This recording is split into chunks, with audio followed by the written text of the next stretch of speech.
ვინ არის ახლა ნამდვილი მართლმადიდებელი? კი ვთქვით, რომ ვინც ღვთისნებას აღასრულებს. მაგრამ ესეც ძალიან მოკლე განსაზღვრება არის.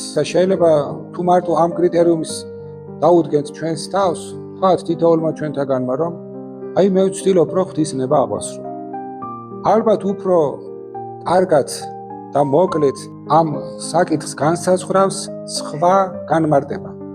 მართლმადიდებელი არის ის ადამიანი, ვინც ცხოვრობს ღვთის მადლით. ვინც მოიპოვა ღვთის მადლი, ანუ ვინც იპოვა ღმერთი და ვისთვისაც ყველაზე ძვირფასი არის ღმერთი. აი ის არის მართლმადიდებელი. ეს განსაზღვრება უფრო სისავსით და სისრულით გამოხატავს მართლმადიდებლობის არსს და მართლმადიდებელი ადამიანის ცნების საზრისსა და მნიშვნელობას. ანუ ჩვენი მთავარი მიზანდასახულობა რაში უნდა მდგომარეობდეს, რომ ეძებოთ ღვთის მადლი. სხვა ყველაფერი, რასაც არ უნდა ვაკეთებდეთ, აზრს კარგავს.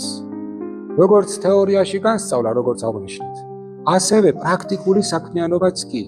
თუ ის არ არის მიმყენებელი ღვთის მადლამდე, თუ ის არ გამოიღებს კეთილ ნაყოფს საღვთო ენერგიების, ძალისა და მადლის ჩემთან შემოსვლით.